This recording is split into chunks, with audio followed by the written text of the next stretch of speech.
और दोस्तों स्वागत है आप सभी का मेरे YouTube चैनल पर। आज की इस क्लास में हम लोग पढ़ेंगे कि पोषण क्या होता है और ये पोषण कितने प्रकार का होता है। ये हमारी क्लास 10 का थोड़ा सा बड़ा टॉपिक है। इसको ज़रा ध्यान से सुनना, इसको समझना और इसको याद रखने की कोशिश करना। एक बारी में अगर आपको समझ में तो आ जाए, याद ना हो तो इसी वीडियो को आपको दोबारा देखना है, ठीक है। 2-3 बार देखोगे तो ये अपने आप दिमाग में बैठ जाएगा, फिर चीज़ों को याद रखने की कोई ज़रूरत नहीं पड़ेगी, ठीक है।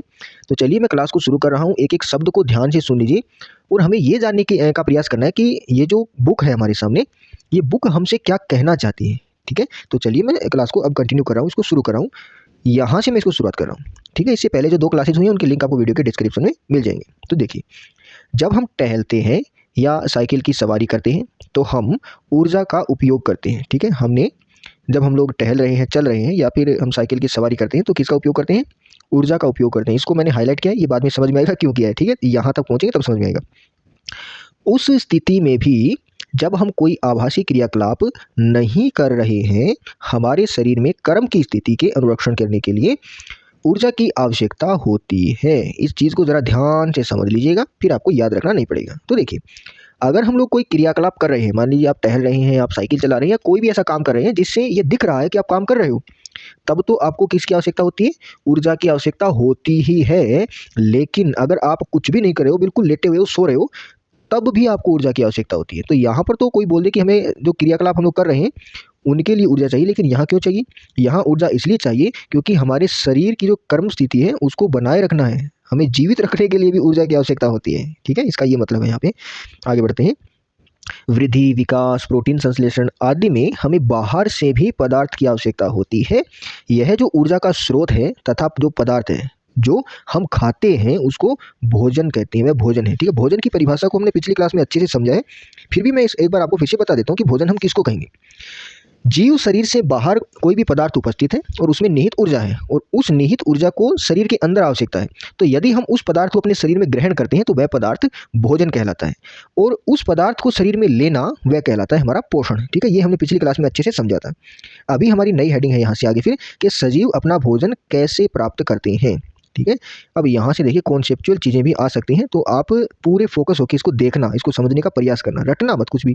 आगे बढ़ते हैं कि सभी जीवों में ऊर्जा तथा पदार्थ की सामान्य आवश्यकताएं समान होती है, लेकिन इसकी आपूर्ति भिन्न विधियों से होती है। कुछ जीव अकार्बनिक स्रोतों से कार्बन डाइऑक्साइड तथा जल के रूप में सरल पदार्थ प्राप्त करते हैं।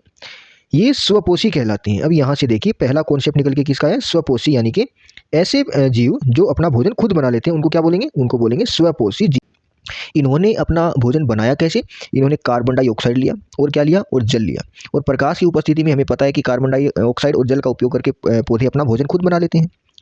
तो सामान्य तौर पर अगर देखा जाए तो उनके जो एनर्जी और पदार्थ की जो ज़रूरत होती है वो लगभग सभी जीवों में एक समान ही होती है, लेकिन उस एनर्जी को अंदर लेने का जो तरीका है वो सब में अलग अलग होता है। कुछ जीव ऐसे होते हैं जो कार्बन डाइऑक्साइड और जल को यूज में लेंगे और अपना भोजन खुद बना लेंगे, उनको स्वपोषी जीव कहते हैं, ठीक है। उनमें कौन आएंगे? जिनमें सभी हरे पौधे तथा कुछ जीवाणु आते हैं, ठीक है।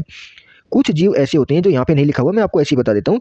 ये तो है प्रकाश संश्लेषी, जो प्रकाश की उपस्थिति में कर रहे हैं, और कुछ आएंगे रसायन संश्लेषी, जो कि आप 11वीं कक्षा में पढ़ोगे। वो रसायन संश्लेषी इसलिए क्योंकि वो अपने रसायनों के द्वारा ही अपना भोजन बना लेते हैं। किसी भी जो अकार्बनिक पदार्थ है उसके ऊपर अपना केमिकल रिलीज करेंगे और वहीं से उस भोजन को अवशोषित कर लेते हैं। इसको डिटेल में आप कक्षा 11 में पढ़ोगे। फिलहाल ये जान लीजिए कि स्वपोषी का मतलब होता है कि वे जो अपना भोजन खुद बनाते हैं, ठीक है। उसके आगे बढ़ते हैं। अन्य जीव जटिल पदार्थों का उपयोग करते हैं। इन जटिल पदार्थों को सरल पदार्थों में खंडित करना अनिवार्य है ताकि ये जीवों में के समारक्षण तथा वृद्धि में प्रयुक्त हो सके। ये यहाँ पे डाइजेशन की बात हो रही है, जो कि हम लोग आगे डिटेल में पढ़ेंगे। फिलहाल इतना समझ लीजिए कि जब कभी भी हम कोई भोज्य पदार्थ को लेते हैं, खाते हैं, तो अंदर जाके वो डाइजेस्ट होता है, इन छोटे छोटे उत्पादों में टूटता है और वही फिर हमारे जीव के हमारा जो शरीर है उसके समारक्षण में और वृद्धि में प्रयुक्त होते हैं। तो उसका अंदर जाके टूटना बहुत ज़रूरी है। आगे बढ़ते हैं। इसे प्राप्त करने के लिए जो बड़े पदार्थ जो हम ले रहे हैं, जैसे भोजन में कार्बोहाइड्रेट ले रहे हैं, तो इसे प्राप्त करने के लिए जीव जैव उत्प्रेरक का उपयोग करते हैं जिसे एंजाइम कहते हैं, ठीक है। अतः विषमपोषी उत्तरजीविता के लिए प्रत्यक्ष या परोक्ष रूप से स्वपोषी जीवों पर आश्रित होते हैं, ठीक है। ये सत्य असत्य में आपको पूछा जा सकता है, तो याद रखना इस चीज़ को। वैसे इसको याद रखने की जरूरत नहीं है, ये चीज़ें हम लोग बचपन से ही सुनते आए हैं, ऐसा ऐसा कुछ होता है। आगे बढ़ते हैं। जंतु तथा कवक इसी प्रकार के विषमपोषी जीवों में सम्मिलित होते हैं। ठीक है, तो अगर आपको विषमपोषी जीवों का उदाहरण पूछे तो आप किसका उदाहरण दोगे? जंतु और कवक का इसमें उदाहरण आपको देना है। ठीक है, अगले पेज पे चलते हैं। इस पे तो इतना ही है, आगे बढ़ते हैं। अगला पेज ही आ गया हमारा। इसमें इस डायग्राम को भी हम लोग समझने का प्रयास करेंगे। पहले मैं आपको थ्योरी थोड़ी सी बता देता हूँ। इस थ्योरी को पहले पढ़ लेते हैं, बाद में इस डायग्राम को देखेंगे। तो देखिए, स्वपोषी पोषण, स्वपोषी पोषण का किस प्रकार से होता है? स्वपोषी पोषण यही इस पूरे पैराग्राफ में हमें यही बताया गया। तो देखिए, स्वपोषी जीव की कार्बन तथा ऊर्जा की आवश्यकताएं प्रकाश संश्लेषण द्वारा पूरी होती है। यह वह प्रक्रम है जिसमें स्वपोषी बाहर से लिए पदार्थों को ऊर्जा संचित के रूप में परिवर्तित कर देता है। ये पदार्थ कार्बन डाइऑक्साइड तथा जल के रूप में होते हैं, जो सूर्य के प्रकाश तथा क्लोरोफिल की उपस्थिति में कार्बोहाइड्रेट में परिवर्तित कर दिए जाते हैं। कार्बोहाइड्रेट पौधों को ऊर्जा प्रयुक्त करने में प्रयुक्त होते हैं। अगले अनुभाग में हम अध्ययन करेंगे कि यह कैसे होता है, और जो कार्बोहाइड्रेट तुरंत उपयोग में नहीं होते, जो तुरंत प्रयुक्त नहीं होते, उन्हें मंड के रूप में, मंड का मतलब होता है स्टार्च, स्टार्च के रूप में संचित कर लिया जाता है। यह रक्षित आंतरिक ऊर्जा की तरह कार्य करता है तथा पौधों द्वारा आवश्यकतानुसार प्रयुक्त कर लिया जाता है। यहाँ तक देखिए, इसको समझो पहले तो। स्वपोषी जीव है वो कार्बन डाइऑक्साइड, ये रहा कार्बन डाइऑक्साइड, और किसका उपयोग करेंगे? जल का उपयोग करेंगे, और प्रकाश की उपस्थिति में, ठीक है, सूर्य का जो प्रकाश होता है, सूर्य के प्रकाश की उपस्थिति में, क्लोरोफिल की उपस्थिति में ये ये जो CO2 और जल है इसको कार्बोहाइड्रेट में कन्वर्ट कर देते हैं, और यह कार्बोहाइड्रेट पौधों को ऊर्जा प्रदान करने के काम आती है। और वह कार्बोहाइड्रेट जो तुरंत उपयोग में नहीं आते, वो स्टार्च के रूप में संचित हो जाते हैं। ये जो संचित हुई स्टार्च है, यही रक्षित आंतरिक ऊर्जा की तरह उपयोग में आती है। ठीक है, पौधों द्वारा आवश्यकतानुसार प्रयुक्त कर लिया जाता है। कुछ इसी तरह की स्थितियां हमारे अंदर भी देखी जाती है, जिसको हम लोग डिटेल में तो कक्षा 11 में पढ़ेंगे, और अभी थोड़ी देर में भी हम इसको थोड़ा सा अध्ययन करने का यहाँ पे प्रयास करेंगे कि कुछ इसी तरह की स्थिति हमारे अंदर भी देखी जाती है। हमारे द्वारा खाए गए भोजन से व्युत्पन्न ऊर्जा का कुछ भाग हमारे शरीर के लिए ग्लाइकोजन के रूप में संचित होता है। ठीक है, इसको याद रखना, किस रूप में भोजन को संचित होता है? ग्लाइकोजन के रूप में संचित होता है। ये रिएक्शन भी आपको याद रखना है कि किस प्रकार कार्बन डाइऑक्साइड जल के साथ में रिएक्शन करेगी। सूर्य का प्रकाश उपस्थित होना चाहिए, क्लोरोफिल की प्रेजेंस में ये ग्लूकोज और ऑक्सीजन और जल के रूप में ये कन्वर्ट हो जाती है। हमने सुना है कि पौधे कार्बन डाइऑक्साइड लेते हैं और ऑक्सीजन देते हैं, वो इसी रिएक्शन के माध्यम से देते हैं। ठीक है, अब देखिए, इस डायग्राम को मैं एक्सप्लेन कर देता हूँ। ये पत्ती का एक चित्र है ये, ठीक है, और पत्ती के जो बीच में ये वाला दिख रहा है, इसको बोलते हैं मध्य शिरा। ठीक है, और ये जो चादर जैसा भाग दिख रहा है आपको, इसको पर्णपटल बोलते हैं, और मध्य शिरा से शिराएं निकली होती है। और ये जो शिरा है, इसको जब काट के जूम करके देखेंगे तो ये कुछ ऐसा ऐसा हमें दिखाई देगा। इसके अंदर बहुत सारी चीज़ें होती है। मध्य शिरा के अंदर जाइलम और फ्लोएम पाया जाता है, इसको संवहन बंडल कहते हैं। ये भी हम कक्षा 11 में डिटेल में इसको पढ़ेंगे। अभी देखिए, मैं कुछ छोटी छोटी चीज़ें आपको बताता हूँ यहाँ पे। ये जो हमने यहाँ से इसको काटा है, इसको जूम किया है, तो इसके ऊपर सबसे बाहरी देखो पतली सी लाइन आपको दिखाई दे रही होगी। ये बिल्कुल पतली लाइन कहलाती है क्यूटिकल। ये मोमी होती है, मोमी मतलब एक प्रकार से लुब्रिकेशन के साथी में ये रहती है। ठीक है, सबसे बाहर वाली, इसको क्यूटिकल बोलते हैं। दूसरी, इसके जस्ट नीचे एक और जो लेयर है, परत है, इसको बोलते हैं बाह्य त्वचा, ऊपरी बाह्य त्वचा। और ऐसी की ऐसी बिल्कुल निचली साइड में होती है, इसको बोलते हैं निचली बाह्य सतह। ठीक है, बाह्य त्वचा भी बोलते हैं, बाह्य सतह भी बोलते हैं। बाह्य त्वचा के जस्ट नीचे देखो, ऊपरी की बाह्य त्वचा के जस्ट नीचे बिल्कुल अरेंजमेंट में यहाँ पे हरितलवक पाए जाते हैं, और यहाँ पर जो गार्ड सेल वगैरह होती है और जो हरितलवक होते हैं, उनके बीच बीच में जो खाली स्थान है, उनको बोलते हैं वायुकोश। ठीक है, और द्वार कोशिका के बारे में थोड़ी देर में हम लोग डिटेल में और समझने का प्रयास करेंगे। ये आपको याद रखना है, इसको अपने हिसाब से अरेंज करके भी आप इसका अलग से डायग्राम बना सकते हो। ये रिएक्शन आपको याद रखनी है, और रिएक्शन के बाद में इसके रिएक्शन में क्या हुआ वो देख लीजिए, फटाफट से देख लीजिए। हालांकि इसमें इतना ज़्यादा कुछ कॉम्प्लिकेशंस नहीं है। कि अब हम देखते हैं कि प्रकाश संश्लेषण प्रक्रम में वास्तव में क्या होता है। इस प्रक्रम के दौरान निम्नलिखित घटनाएं होती है। तो ये जो 3 घटनाएं हैं, इसको आपको याद रखना है। वैसे बहुत सारी घटनाएं होती हैं, उनको डिटेल में तो बड़ी कक्षा में पढ़ेंगे, बार बार मैं यही करूँ। अभी आपको इन चीज़ों को बस मोटा मोटी जान लेना है, और मोटा मोटी ही लिख के आना है। बहुत ज़्यादा गहराई में अगर आप जाओगे तो कन्फ्यूज हो जाओगे। इन 3 को आपको याद रखना है। ठीक है, क्लोरोफिल द्वारा प्रकाश ऊर्जा को अवशोषित करना, सबसे पहले ये हुआ। जब हम किसी पेड़ के नीचे बैठते हैं तो हमें ठंडक का अनुभव होता है। वो ठंडक का अनुभव क्यों होता है? क्योंकि जब हम लोग किसी पेड़ के नीचे बैठते हैं तो ऊपर से सूर्य से आने वाली जो एनर्जी है उसको कौन अवशोषित कर लेगा? क्लोरोफिल कर लेगा। तो नीचे वो उतनी ज़्यादा हीट पहुँचती ही नहीं है। तो सबसे पहले क्लोरोफिल द्वारा प्रकाश ये ऊर्जा को अवशोषित करना, और नंबर 2 पे फिर प्रकाश ऊर्जा को रसायन ऊर्जा में रूपांतरित करना तथा जल अणुओं का हाइड्रोजन तथा ऑक्सीजन में अपघटन होना। नंबर 2 पे ये होगा। और नंबर 3 पे क्या होगा? कार्बन डाइऑक्साइड का कार्बोहाइड्रेट में अपचयन होता है। ठीक है, इतनी बात आपको याद रखनी है, तीनों स्टेप आपको याद रखना है। यह आवश्यक नहीं है कि ये चरण तत्काल हो, एक के बाद दूसरा हो, ये आवश्यक नहीं है। जैसे मरुद्भिद पादप होते हैं, मरुद्भिद पादप वो होते हैं जो मरुस्थल में उगते हैं। ठीक है, मरु भागों में जो पाए जाने वाले पादप होते हैं उनको मरुद्भिद बोलते हैं। तो उनमें क्या होता है कि वो रात्रि में कार्बन डाइऑक्साइड ग्रहण करेंगे और एक मध्यस्थ उत्पाद वो बना लेंगे। और उस मध्यस्थ उत्पाद को सुबह तक वो संचित करके रखेंगे। और सुबह जब सूर्य निकलेगा, जब दिन उगेगा तो सूर्य निकलेगा, और सूर्य निकलेगा तो क्लोरोफिल जो है वो फिर से ऊर्जा को अवशोषित करेगी। कहाँ से? जो सूर्य से आने वाली एनर्जी है उसको अवशोषित करेगी, ठीक है। और अवशोषित करने के बाद में जो मध्यस्थ उत्पाद बना था उसको फिर अंतिम उत्पाद में कन्वर्ट कर लिया जाता है, वो स्टार्च के रूप में फिर उसका संचयन हो जाता है, ठीक है। तो मरुद्भिद पादपों वाला ये उदाहरण आपको याद रखना है। तो देखिए, आइए हम देखें कि उपरोक्त अभिक्रिया का प्रत्येक घटना प्रकाश संश्लेषण के लिए किस प्रकार आवश्यक है। तो यदि आप ध्यानपूर्वक एक पत्ती की अनुप्रस्थ काट का सूक्ष्मदर्शी द्वारा अवलोकन करेंगे तो आप नोट करेंगे कि कुछ कोशिकाओं में हरे रंग के बिंदु दिखाई देते हैं। ये हरे बिंदु कोशिकांग हैं जिन्हें क्लोरोप्लास्ट कहते हैं। ये क्लोरोप्लास्ट आपने अभी अभी थोड़ी देर पहले हम लोगों ने चित्र में देखा था कि क्लोरोप्लास्ट क्या है, ठीक है। इनमें क्लोरोफिल होता है, जो क्लोरोप्लास्ट होता है उसके अंदर क्या पाया जाता है? क्लोरोफिल पाया जाता है। और आइए हम एक क्रियाकलाप करते हैं जो दर्शाता है कि प्रकाश संश्लेषण के लिए क्लोरोफिल आवश्यक है, ठीक है। अगले पेज पर चलते हैं। ये वाला क्रियाकलाप आपको स्कूल में करवाया होगा और इसको करने में बड़ा ही इंटरेस्टिंग है, आपको बड़ा मज़ा भी आया होगा इसको करने में।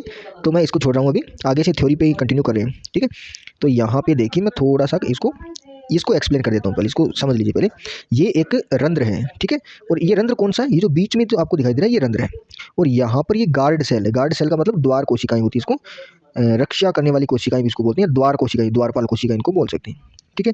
और द्वारपाल के पास में इसको सब्सिडरी सेल बोलते हैं। हिंदी में क्या बोलते हैं मुझे अभी ध्यान में नहीं आ रहा।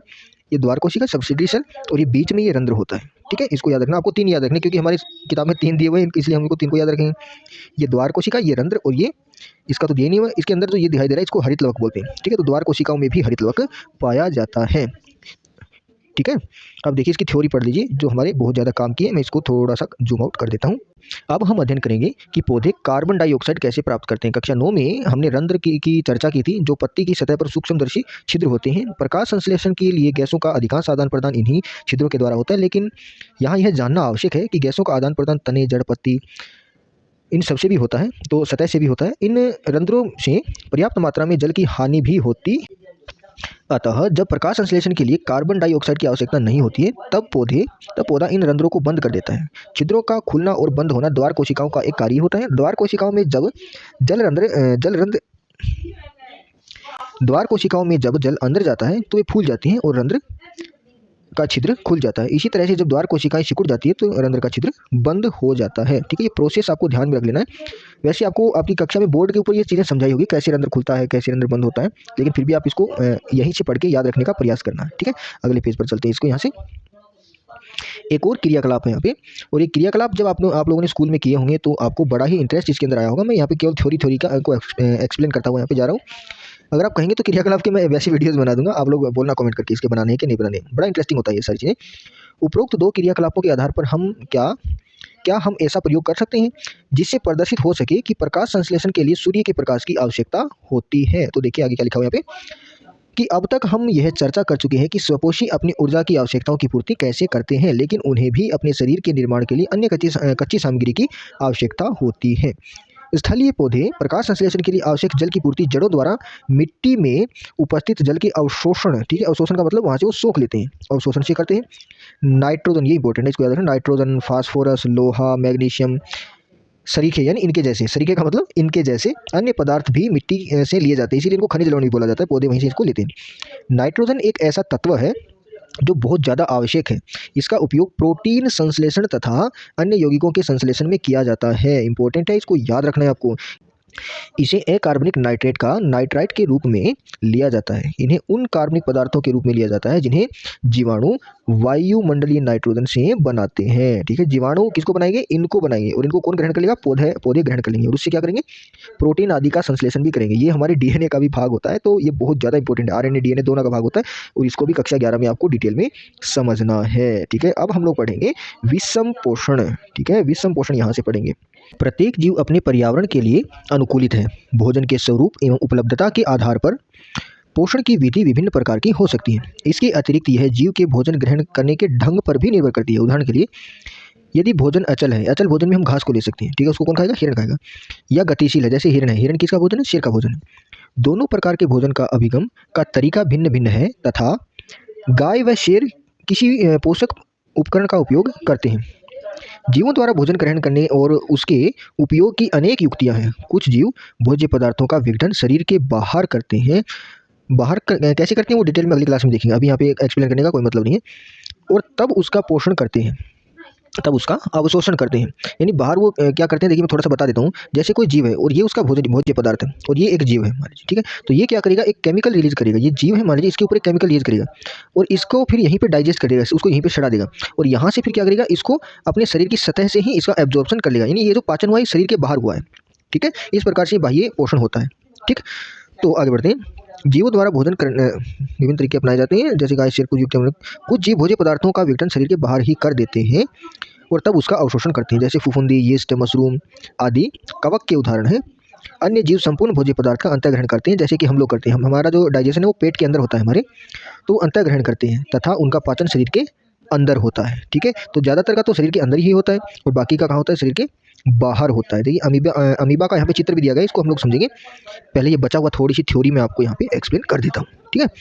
तो देखिए, जीव द्वारा किस भोजन का अंतर्ग्रहण किया जाए तथा उसके पाचन विधि उसके शरीर की अभिकल्पना तथा कार्यशैली पर निर्भर करती है। फिर से देखिए इसको, जीव द्वारा किस भोजन का अंतर्ग्रहण किया जाए तथा उसके पाचन की विधि उसके शरीर की अभिकल्पना तथा कार्यशैली पर निर्भर करती है। जैसे घास, फल, कीट, मछलियाँ या मृत खरगोश खाने वाले जंतुओं के अंतर के बारे में आप क्या सोचते हैं?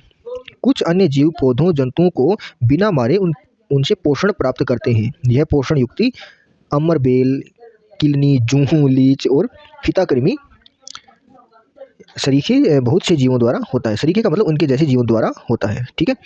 अब आपके दिमाग में एक सवाल आ सकता है कि जंतुओं को बिना मारे कैसे? जैसे जूं है, किसी के सर पे जूं पड़ गई मान लीजिए, तो वो जूं किसी व्यक्ति की जान नहीं लेते, वो जिंदा इंसान के सर में वो पड़ जाते हैं, तो वहीं से वो डायरेक्ट अपना पोषण लेते रहते हैं, लेकिन वो उसको जान से नहीं मारते हैं, ठीक है। लेकिन अगर शेर किसी मान लीजिए हिरण को खाएगा, तो वो पहले उसको जान से मारेगा फिर खाएगा, ठीक है।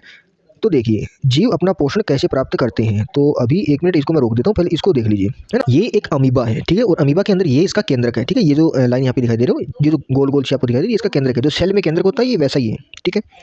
ये जो मुड़े मुड़े दिख रहे हैं, ये इसके कूटपाद हैं, इनको कूटपाद बोलते हैं, सूडोपोडिया इसको बोलते हैं। और इसके पास में ये भोजन पड़ा हुआ है, ठीक है। कोई भी खाद्य कण है इसके पास में यहाँ पे रखा हुआ है। तो ये क्या करेगा, इसके ऊपर इस प्रकार से ये आ जाएगा ऐसे, ठीक है, और इसको अपने अंदर दबा लेगा और फिर ये अंदर आने के बाद में इस वैक्यूल को ये कर देगा बंद, ठीक है। ये जो रिक्तिका है, वैक्यूल बने रिक्तिका, इसको बंद कर देगा और इस प्रकार ये भोजन का कण जो है इसके शरीर के अंदर आ गया और अब इसको डाइजेस्ट कर लेगा, ठीक है। ये पूरी प्रोसेस आपको याद रखनी है, किस प्रकार से एक अमीबा अपना भोजन प्राप्त करता है, ठीक। अब चलिए, अब इसके ऊपर आ जाते हैं यहाँ पर कि ये क्या लिखा हुआ है। तो देखिए, यहाँ लिखा हुआ है कि जीव अपना पोषण कैसे प्राप्त करते हैं, ठीक है। आगे बढ़े। क्योंकि भोजन और उसके अंतर्ग्रहण की विधि भिन्न होती है, अतः जीवों के में पाचन तंत्र भी भिन्न होता है। एक कोशिकीय जीवों में भोजन संपूर्ण सतह से लिया जा सकता है, लेकिन जीवों की जटिलता बढ़ने के साथ साथ विभिन्न कार्य करने वाले अंग विशिष्ट हो जाते हैं। उदाहरण के लिए अमीबा, ठीक है। अमीबा अभी भी हम लोगों ने यहाँ पर देखा, ठीक है।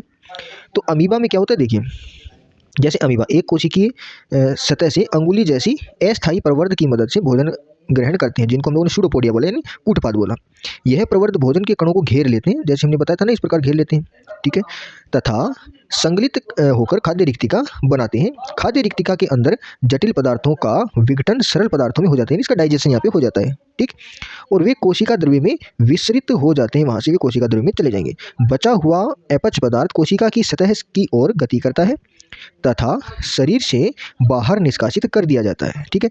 पैरामीशियम में भी एक कोशिकीय जीव है, इसकी कोशिका एक निश्चित आकार की होती है तथा भोजन एक विशिष्ट स्थान से ही ग्रहण किया जाता है। भोजन इस स्थान तक पक्षमाप की गति द्वारा पहुंचता है, जो कोशिका की पूरी सतह को ढके रहता है। तो देखिए, ये जो पैरामीशियम की बात हो रही है, चप्पल के आकार का एक प्राणी होता है इस प्रकार का, ठीक है।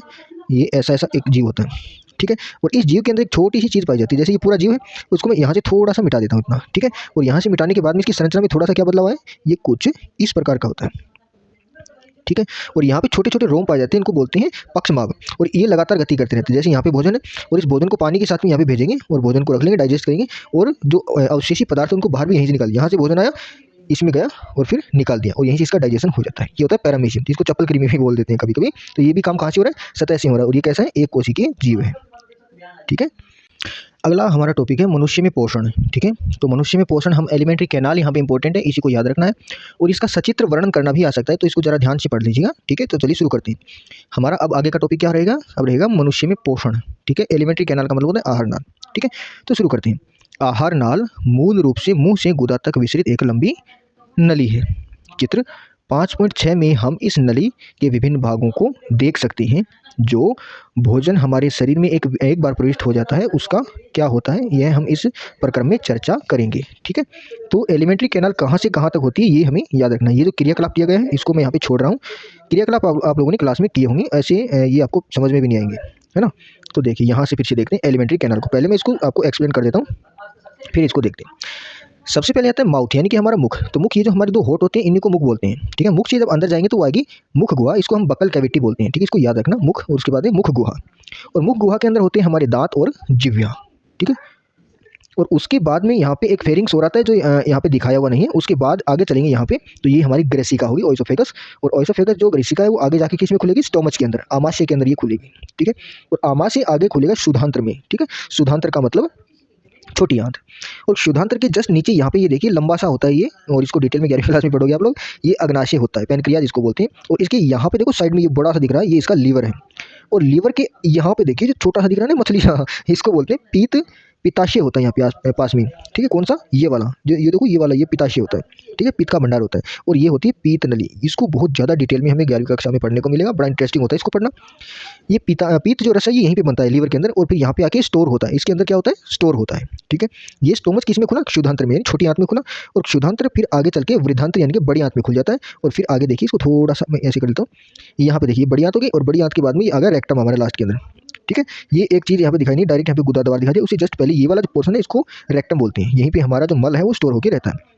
एक ये परिशेषिका है, इसको कृमि रूप परिशेषिका भी बोलते हैं। और जो वर्मिक अपेंडिक्स इसका नाम होता है। ठीक है, परिशेषिका या अपेंडिक्स इसको बोलते हैं। और जब इसमें इन्फेक्शन हो जाता है तो इसको निकाला भी जाता है। तो ये वही है जो ऑपरेशन बोलते हैं ना, अपेंडिक्स ऑपरेशन, तो ये वही है। तो इसी को काट के निकाला जाता है। ठीक है, ये पूरी की पूरी एलिमेंट्री कैनाल आपको याद रखनी है। और इसको चित्रित जब आप करो तो अपने हिसाब से इसको कर देना, क्योंकि पूरा का पूरा बना पाना शायद थोड़ा कठिन लगे आपको। तो अभी इसकी थ्योरी देख लेते हैं कि हम तरह तरह के भोजन खाते हैं, उन्हें उसी भोजन नली से गुजारा जाता है। प्राकृतिक रूप से भोजन को एक प्रक्रम से गुजरना होता है, जिससे वह उसी प्रकार के छोटे छोटे कणों में बदल जाता है। इसे हम दांतों से चबाकर पूरा कर लेते हैं। क्योंकि आहार का अस्त्र बहुत कोमल होता है, अतः भोजन को गीला किया जाता है ताकि इसका मार्ग आसान हो जाए, जो कि हमारे मुंह में होगा। ठीक है ना, तो हम चबाते हैं तो साथ साथ में हमारी लार मिलती है, तो वो बन बना के उसको एक बोलस नाम के उसको जो चबाया हुआ भोजन जिसमें लार मिली हुई उसको हम लोग बोलस बोलते हैं। ठीक है, यहाँ पे शायद नहीं दिया हो, लेकिन आप याद रख लेना, चबाया हुआ भोजन जिसमें लार मिली हुई है उसको हम लोग बोलस बोलते हैं। ठीक है, जब हम अपनी पसंद का कोई पदार्थ खाते हैं तो हमारे मुंह में पानी आ जाता है। यह वास्तव में केवल जल नहीं होता, यह लार ग्रंथि से निकला हुआ एक रस होता है, जिससे लसलसा या लार कहते हैं। ठीक है, लास लास या लार कहते हैं, सलाइवा कहते हैं इसको अंग्रेजी में, तो याद रखना इसको लार बोलते हैं। ठीक है, जिस भोजन को हम खाते हैं उसका दूसरा पहलू उसकी जटिल संरचना है। यदि इसका अवशोषण आहार नाल द्वारा करना है, तो मैं इसको थोड़ा सा एक बार ऊपर सरका देता हूँ। ठीक है, यदि इसका अवशोषण आहार नाल द्वारा करना है तो इसे छोटे अणुओं में खंडित करना होगा। यह काम जैव उत्प्रेरक द्वारा किया जाता है, जिन्हें हम एंजाइम कहते हैं। ठीक है, एंजाइम का जिक्र हमने थोड़ी देर पहले भी किया था कि यह काम किसके द्वारा होता है, जैव उत्प्रेरक द्वारा किया जाता है, जो कि एंजाइम्स होते हैं। लार में भी एक एंजाइम पाया जाता है जिसे लार एमाइलेज कहते हैं। यह मंड जटिल अणु को सरल शर्करा में खंडित कर देता है। भोजन को चबाने के दौरान पेशीय जीवा भोजन को लार के साथ पूरी तरह से मिला देती है। आहार नाल के हर भाग में भोजन की नियमित रूप से गति उसे सही ढंग से परिक्रमित होने के लिए आवश्यक है। यह कर्माकुंचन गति पूरी भोजन नाल में होती रहती है। पैरास्टेल्सिस बोलते हैं इसको, कर्माकुंचन गति इसको बोलते हैं। ठीक है, मुंह से आमाशय तक भोजन गर्सिका या ओइसोफेगस द्वारा लिया जाता है। आमाशय एक वृहद अंग होता है, वृहद मानी बड़ा अंग होता है, जो भोजन के आने पर फैल जाता है। अगर आपको कोई पूछ ले कि आमाशय में भोजन कितनी देर तक रहता है, तो आप बताना कि 4 से 5 घंटे तक रहता है। ठीक है, आमाशय की पेशीय भित्ति भोजन को अन्य पाचक रसों के साथ मिश्रित करने में सहायक होती है। ठीक है, ये पाचन कार्य आमाशय की भित्ति में उपस्थित जठर ग्रंथियों द्वारा संपन्न होता है। ठीक है, जो आमाशय होता है उसकी भित्ति में पाई जाती है ग्रंथियां, और उनको बोलते हैं जठर ग्रंथियां, और ये केमिकल्स को रिलीज करती रहती है, जो कि बहुत ज़्यादा उपयोगी होती है। ये हाइड्रोक्लोरिक अम्ल एक प्रोटीन पाचक एंजाइम पेप्सिन तथा श्लेष्मा का श्रावण करती है। किस किस का श्रावण करती है, देखना, हाइड्रोक्लोरिक अम्ल, प्रोटीन और एंजाइम्स का ये श्राव करती है, साथ में श्लेष्मा का भी श्रावण करती है। हाइड्रोक्लोरिक अम्ल एक अम्लीय माध्यम तैयार करता है जो पेप्सिन यानी कि जो एंजाइम है उसको एक्टिव करता है, जो पेप्सिन एंजाइम की क्रिया में सहायक होता है। आपके विचार में अम्ल और कौन सा कार्य करता है? सामान्य परिस्थितियों में श्लेष्मा आमाशय की आंतरिक आस्त्र की अम्ल से रक्षा करती है। हम लोगों ने ये पहले भी देखा था, जब हम लोग अम्ल क्षार पढ़ रहे थे तब हमने देखा था कि हमारे आमाशय में HCl बनता है जो इतना एसिडिक होता है कि वो भित्ति को गला सकता है, लेकिन फिर भी गलाता नहीं है। क्यों नहीं गलाता है? क्योंकि वहाँ पे श्लेष्मा होता है और वो श्लेष्मा इस अम्ल से भित्ति की रक्षा करता है। हमने बहुधा वयस्कों को एसिडिटी अथवा अम्लता की शिकायत करते हुए सुना होगा, है ना? क्या इसका संबंध उपरोक्त वर्णित विषय से तो नहीं है? तो ये हमने डिटेल में देखा था जब हम लोग एसिड और बेस पढ़ रहे थे। अम्ल थोड़ा सा ज़्यादा बन जाता है जिसकी वजह से एसिडिटी का हमें अनुभव होता है। आमाशय से भोजन जब क्षुधांत्र में प्रवेश करता है, यह अवरोधनी पेशी द्वारा नियंत्रित होता है। क्षुधांत्र आहार नाल का सबसे लंबा भाग होता है, ठीक है? इलियम स्टिम बोलते हैं इसको, क्षुधांत्र वर्धांत्र। अत्यधिक कुंडलित होने के कारण यह संहत स्थान में अवस्थित होता है। विभिन्न जंतुओं में क्षुधांत्र की लंबाई उनके भोजन के प्रकार के अनुसार अलग अलग होती है। घास खाने वाले शाकाहारियों का सेल्यूलोज पचाने के लिए लंबे क्षुधांत्र की आवश्यकता होती है। माने जो गाय भैंस वगैरह होते हैं उनकी बात करें, जो शाकाहारी होते हैं शुद्ध रूप से। मांस का पाचन सरल होता है, अतः बाघ जैसे मांसाहारियों की क्षुधांत्र छोटी होती है, ठीक है? अगर आपको कोई बोलते हैं कि भैंस और बाघ में से किसकी क्षुधांत्र बड़ी है और किसकी छोटी है, तो आप बोलोगे कि भैंस की बड़ी होती है और शेर की उसकी तुलना में थोड़ी छोटी होती है, ठीक है? आगे बढ़ते हैं। इसको मैं थोड़ा सा जूम कर लेता हूँ और फटाफट से आपको एक्सप्लेन कर देता हूँ, ठीक है? थोड़ा सा जूम कर देता हूँ, ठीक है? तो देखिए, क्षुधांत्र कार्बोहाइड्रेट, प्रोटीन तथा वसा के पूर्ण पाचन का स्थल होता है। इस कार्य के लिए यह यकृत तथा अग्नाशय से श्रावण प्राप्त करती है। आमाशय से आने वाले भोजन अम्लीय हैं और अग्नाशय एंजाइमों की क्रिया के लिए उसे क्षारीय बनाया जाता है। यकृत से स्रावित पीत रस इस कार्य को करता है। यह कार्य वसा पर क्रिया करने के अतिरिक्त है, ठीक है? वसा को छोड़ के बाकी सबके ऊपर होता है। क्षुधांत्र में वसा बड़ी गोलिकाओं के रूप में होती है जिससे उस पर एंजाइम का कार्य करना मुश्किल हो जाता है, ठीक है? वसा के अलावा सबका तो वहाँ पे हो ही जाता है। पीत लवण उन्हें छोटी गोलिकाओं में खंडित कर देते हैं जिससे एंजाइम की क्रियाशीलता बढ़ जाती है। यह साबुन का मैल पर इमल्सीकरण की तरह होता है, जिसके विषय में अध्याय 4 में हम लोगों ने इसको पढ़ा था। अग्नाशय रस का स्रावन करता है जिसमें प्रोटीन के पाचन के लिए ट्रिप्सिन एंजाइम होता है तथा इमल्सीकृत वसा का पाचन करने के लिए लाइपेज एंजाइम होते हैं। इन एंजाइमों के नाम आपको याद रखना, लाइपेज और ये जो ट्रिप्सिन है, इनके नाम आपको याद रखने। क्षुधांत्र की भित्ति में ग्रंथि होती है जो आंत्र रस स्रावित करती है। इसमें उपस्थित एंजाइम अंत में प्रोटीन को एमिनो एसिड, जटिल कार्बोहाइड्रेट को ग्लूकोज में तथा वसा को वसा अम्ल तथा ग्लिसरॉल में परिवर्तित कर देते हैं, ठीक है? ये सारी चीज़ें आपको याद रखना है। कौन सा किस में परिवर्तित कर रहा है, वैसे समझने वाली बात नहीं है इसमें आपको ज़्यादा से ज़्यादा चीज़ें याद रखने वाली है, ठीक है? पाचित भोजन को आंत्र की भित्ति अवशोषित कर लेती है। क्षुधांत्र के आंतरिक आस्तर पर अनेक अंगुली जैसे प्रवर्ध होते हैं जिन्हें दीर्घरोम कहते हैं। जब आप कक्षा 11 में बायोलॉजी पढ़ोगे तब वहाँ पे ये अंगुली जैसा जो प्रवर्ध है ना, इसका एक चित्र बनाया हुआ है, बड़ा इंटरेस्टिंग है। उसको जब देखोगे और अगर कोई अच्छे से समझाने वाला हुआ तो बहुत ज़्यादा इंटरेस्टिंग है। जिन्हें दीर्घरोम कहते हैं, ये अवशोषण का सतही क्षेत्रफल बढ़ा देते हैं। दीर्घरोम में रुधिर वाहिकाओं की बहुतायत होती है जो भोजन को अवशोषित करके शरीर की प्रत्येक कोशिका तक पहुंचाते हैं। यही इसका उपयोग ऊर्जा प्राप्त करने, नए ऊतकों के निर्माण और पुराने ऊतकों की मरम्मत में होता है। बिना पचा भोजन वृद्धांत्र में भेज दिया जाता है जहाँ दीर्घरोम इस पदार्थ में से जल का अवशोषण कर लेते हैं। अन्य पदार्थ गुदा द्वारा शरीर से बाहर कर दिया जाता है, इसको त्याग दिया जाता है। इस वर्ज्य पदार्थ को बहिक्षेपण गुदा अवरोधनी द्वारा नियंत्रित होता है, ठीक है? जब इनको डिटेल में पढ़ोगे तो ये सारी चीज़ें बहुत ज़्यादा इंटरेस्टेड हैं। यहाँ पे देखिए, बॉक्स वाले को भी देख लेते हैं फटाफट। वैसे ये जो लेक्चर है थोड़ा बड़ा ही हो गया है। दंत क्षरण क्या होता है इसके बारे में दिया गया है, तो छोड़ना हमें कुछ भी नहीं। आगे बढ़ते हैं कि दंत क्षरण या दंत क्षय इनेमल तथा डेंटिन के सैन्य यानी धीरे धीरे मृदुकरण के कारण होता है। ये हम लोगों ने पहले भी देखा था दंत क्षरण क्यों होता है। इसका प्रारंभ होता है जब जीवाणु शर्करा पर क्रिया करते हैं, अम्ल बनाते हैं, तब इनेमल मृदु या बिख निजीकृत हो जाता है, माने उसका संक्षारण शुरू हो जाता है एक प्रकार से। अनेक जीवाणु कोशिकाएं खाद्य कणों के साथ मिलकर दांतों पर चिपक कर दंत प्लाक बना देते हैं। दंत प्लाक को ढक लेते हैं, दंत प्लाक बना देते हैं, प्लाक दांत को ढक देते हैं। इसलिए लार अम्ल को उदासीन करने के लिए दंत सतह तक नहीं पहुंच पाते हैं। इससे पहले कि जीवाणु अम्ल पैदा करे, भोजनोपरांत दांतों में ब्रश करने के लिए प्लाक हट सकता है। यदि अनुपचारित रहता है तो सूक्ष्म जीव मज्जा में प्रवेश कर सकता है तथा जलन व संक्रमण हो सकता है, ठीक है? तो अगर हम लोग अपने दांतों को ढंग से साफ नहीं करेंगे तो वहाँ पे जो बैक्टीरिया होता है वो एसिड रिलीज करेगा और उस एसिड से फिर हमारी लार भी हमारे दांतों को बचा नहीं पाएगी और दांतों का सड़ना शुरू हो जाएगा। और केवल दांत नहीं सड़ेंगे, वो हमारे मसूड़ों में भी प्रवेश कर जाएंगे जिसके कारण हमें दर्द का अनुभव होता है, ठीक है? तो ये सारे क्वेश्चन हैं, इनको भी हम थोड़ा थोड़ा देख लेते हैं, मोटा मोटी बता देता हूँ, फिर जल्दी से लेक्चर को खत्म करता हूँ मैं। ठीक है, पहला है कि स्वयं पोषण तथा विषम पोषण में क्या अंतर होते हैं। जो खुद का भोजन बना ले वो स्वयं पोषण, और जो ना बना पाए वो विषम पोषण। इसको डिटेल में हम लोगों ने ऊपर पढ़ा है, वीडियो को पीछे करके आप देख लेना।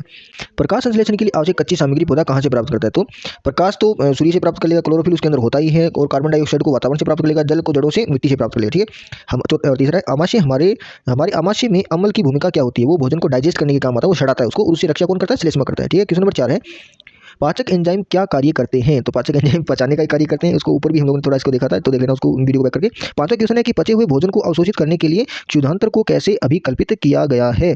पचे हुए भोजन को अवशोषित करने के लिए ये देखिए जो क्षुधांतर है, उस क्षुधांतर के अंदर आपने देखा कि अवशोषण होता है, तो अवशोषित करने के लिए क्षुधांतर को कैसे अभिकल्पित किया गया है, मैंने उसको कैसे बनाया गया है। तो इसको हम लोगों ने यहाँ पे देखिए डिटेल में देखा है, क्षुधांतर कौन सी होती है, मैं उसको आपको दिखा देता हूँ। एक मिनट, इसको मैं थोड़ा सा कहाँ गया वो चित्र, अभी मैं आपको दिखा देता हूँ, देखना। ईलियम की बात हो रही है यहाँ पे, ये रहा क्षुधांत्र। तो इसको किस प्रकार से बनाया गया है, तो ये आपको यहाँ पे हम लोगों ने देखा था कि क्षुधांत्र बहुत लंबी होती है, ये कुंडलित होती है, जिसकी वजह से थोड़े से कम भाग में ही ये हमें एडजस्ट हो जाती है। और अलग अलग जीवों की अलग अलग साइज़ होती है, जो शाकाहारी होती है उनका साइज़ बड़ा होता है, मांसाहारी होता है उनका साइज़ छोटा होता है। ठीक है, उसके बाद में आगे बढ़ते हैं। यहाँ पे 500 क्वेश्चन आपको फटाफट देख लेना, और जब हम लोग क्वेश्चन प्रैक्टिस करेंगे तब भी इसको डिटेल में समझने का प्रयास करेंगे। अगला जो पॉइंट आता है हमारा, जो कल की क्लास में हम लोग देखेंगे, वो है श्वसन। ठीक है, ये जो श्वसन वाला टॉपिक है इसको ध्यान से समझ लेना, अगली क्लास में ये हमें काम आएगा। 11वीं क्लास में जब पढ़ेंगे तब हमें बार बार में ये बोला जाएगा कि ये चीज़ आपने 10वीं कक्षा में पढ़ी होगी, तब अगर नहीं पढ़ी होगी तो हमें याद कहाँ से आएगी, इसलिए इस टॉपिक को भी हमें ध्यान से पढ़ना है। ठीक है, आई होप इस वीडियो से आपकी थोड़ी बहुत हेल्प हो रही होगी, और आगे भी यदि आप मेरे साथ साइंस पढ़ना चाहते हैं तो चैनल को सब्सक्राइब करके नोटिफिकेशन बेल जरूर दबा देना।